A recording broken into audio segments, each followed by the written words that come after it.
नमस्कार दोस्तों, मैं ज्योति आपका स्वागत करती हूँ आपके अपने YouTube चैनल उत्साह में। आज की वीडियो बीबीएम के यूके सेमेस्टर 3 के विद्यार्थियों के लिए है, जो कि हिंदी ऑनर्स के विद्यार्थी हैं। आज हम लोग MG4 के जो महत्वपूर्ण प्रश्न हैं, उसको इस वीडियो के माध्यम से जानेंगे। देखिए, आप लोगों को मालूम है कि आप लोगों का एग्ज़ाम रूटीन आ चुका है। आप लोगों के एग्ज़ाम 2 अप्रैल से स्टार्ट होने वाले हैं और अब हमारे पास जो है वो बहुत ज़्यादा समय बचा हुआ नहीं है। बहुत अधिक पढ़ने से बेहतर है कि आप कुछ पढ़ें, जो सेलेक्टेड क्वेश्चंस हैं उसको पढ़ें और उसकी ही तैयारी बहुत अच्छे से करें। कैसे लिखना है, प्रश्नों को कैसे लिखा जाए, उसके उत्तरों को कैसे पॉइंट वाइज़ लिखा जाए, आप उसको अगर समझ लें, तो फिर आपके मार्क्स बहुत अच्छे आने वाले हैं। ठीक है? तो इस वीडियो में जो लॉन्ग क्वेश्चंस हैं, मैं उस पे चर्चा कर लेती हूँ। देखिए, आपके सिलेबस में जब आप सिलेबस की बात करेंगे, तो आपके सिलेबस में यहाँ पे आधुनिक हिंदी कविता दिया गया है छायावाद की। छायावाद तक, ठीक है? और इसमें आप देखेंगे मैथिली शरण गुप्त, जयशंकर प्रसाद, सूर्यकांत त्रिपाठी निराला जी और महादेवी वर्मा की कविताओं को आपको पढ़ना है। यहाँ जो पहला प्रश्न मैंने लिखा है, वो है मैथिली शरण गुप्त का साहित्यिक परिचय देते हुए उनकी काव्यगत विशेषताओं पर प्रकाश डालें। क्वेश्चन को समझते हैं।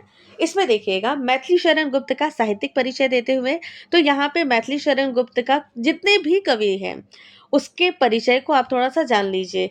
जन्म कब हुआ, कहाँ हुआ, किस काल के लेखक हैं। मैथिली शरण गुप्त जो है वो द्विवेदी काल के, द्विवेदी युग के लेखक हैं, तो आप उसको जान लीजिएगा।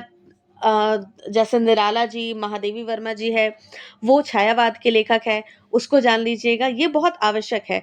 उनकी जो रचनाएँ हैं, वो आप जान लीजिएगा। फिर ये हो जाएगा आपका साहित्यिक परिचय, कौन-कौन सी कविताएँ हैं, कहानी है, जितनी भी है, जो भी आपको साहित्य में मिलता है, आप वो लिख लोगे। और उसके बाद काव्यगत विशेषताओं का अर्थ ये हो जाएगा कि उनकी कविताओं में क्या विशेष दिखता था। जब मैथिली शरण गुप्त की बात करते हैं, तो उनकी कविताओं में विशेष क्या था, जो उनको अन्य कवियों से अलग बनाता है, कवि या फिर कवियत्री से अलग बनाता है, वो देख लेंगे। जैसे मैथिली शरण गुप्त को राष्ट्रकवि कहा जाता था, राष्ट्रभक्ति उनकी रचनाओं में हमने देखा है।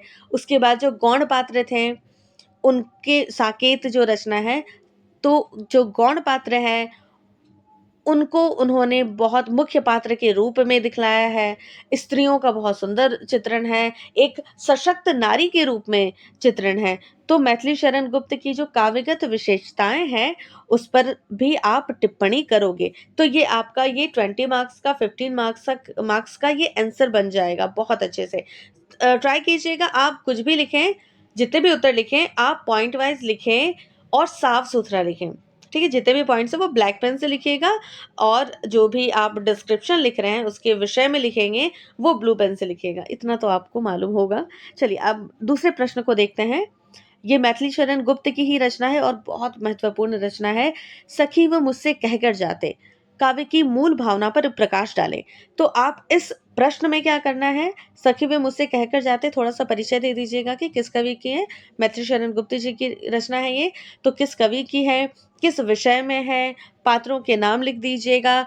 और इसमें कहा क्या, बेस क्या है, आधार क्या है इस रचना की, उसको बहुत अच्छे से पॉइंट वाइज़ बिल्कुल लिखना ही है।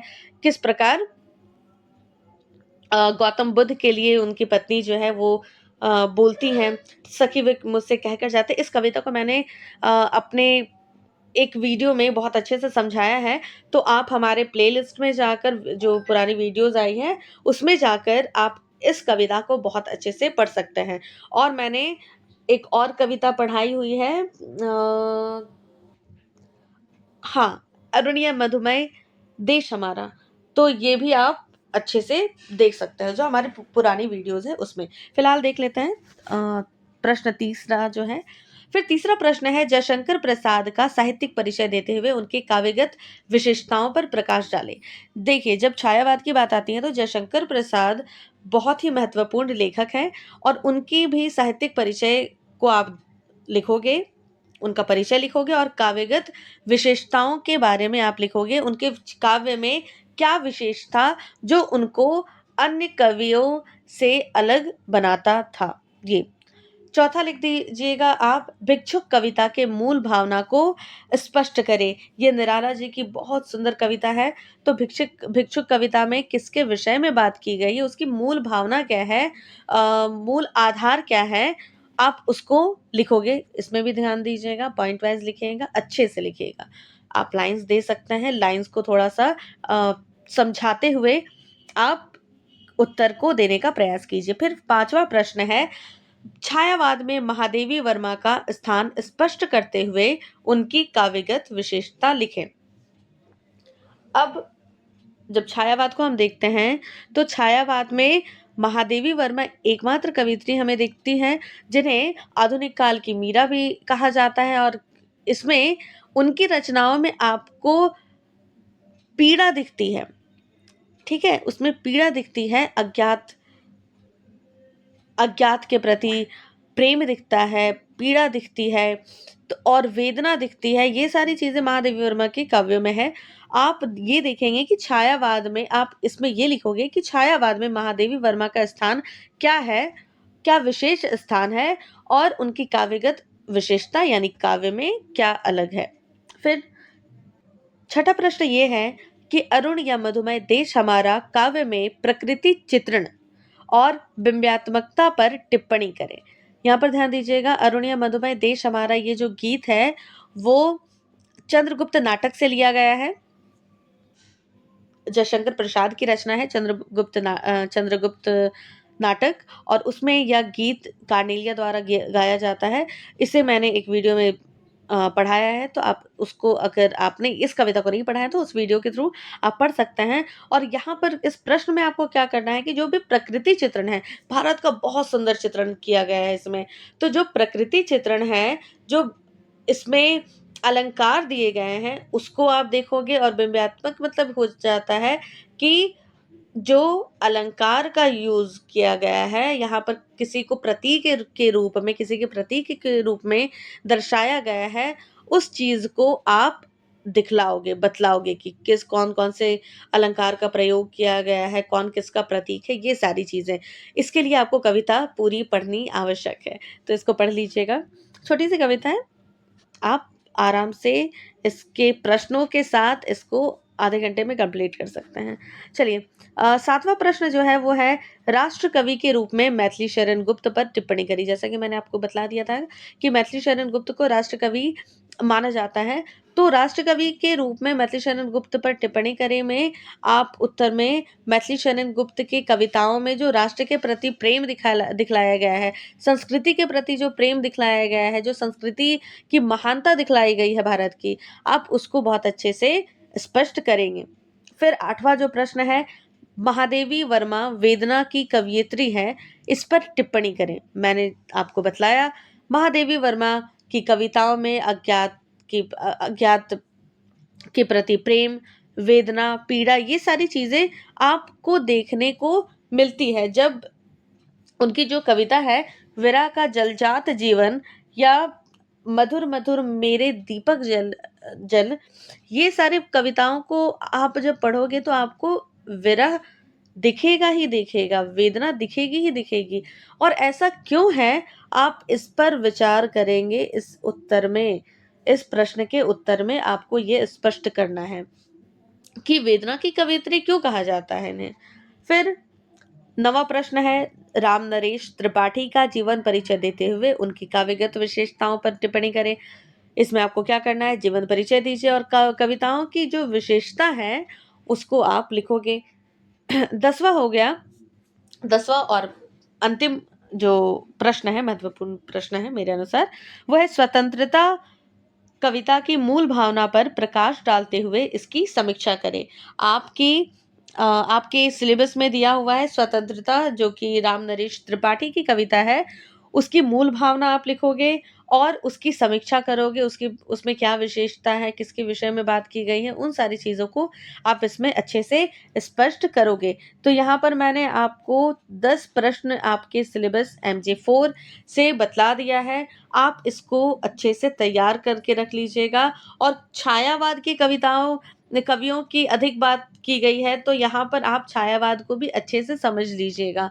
छायावाद क्या है, उसमें किस विषय पर ज़्यादा बात होती थी, जयशंकर प्रसाद, महादेवी वर्मा, निराला जी को बहुत अच्छे से कर लीजिएगा। मैथिली शरण गुप्त जो है, उनको बहुत अच्छे से कर लीजिएगा और जितनी भी कविताएँ हैं, आप आपके पास इतना टाइम है कि आप कविताओं को पढ़ लें क्योंकि छोटी-छोटी कविताएँ हैं।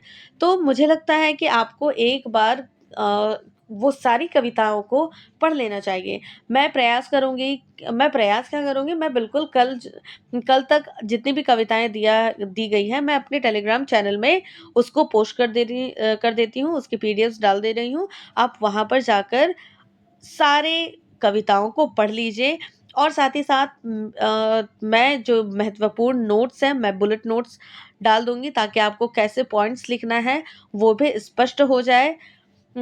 और हाँ, अन्य बहुत सारे विषयों में मैं सिलेबस के बारे में और महत्वपूर्ण प्रश्नों के बारे में वीडियो मैं नहीं बना पाई हूँ अभी तक और कुछ विषयों में तो वीडियो आएगी, लेकिन मैं बहुत सारे विषयों को कवर नहीं कर पाऊँगी। इसीलिए मैं आपसे ये बोलूँगी कि आप हमारे टेलीग्राम चैनल में जाकर जो महत्वपूर्ण नोट्स हैं, जो महत्वपूर्ण सिलेबस है अपने सब्जेक्ट का, वो अच्छे से चेक कर लीजिएगा। वहाँ पर मैं पीडीएफ कल तक यानी 27 मार्च 2026 तक मैं उसको डाल दे रही हूँ, उसमें पोस्ट कर दे रही हूँ। आपको हमारा टेलीग्राम चैनल का लिंक हमारे इस वीडियो के डिस्क्रिप्शन में मिल जाएगा और आप हमारे टेलीग्राम चैनल के साथ-साथ हमारे व्हाट्सएप चैनल से भी जुड़ना ना भूलें।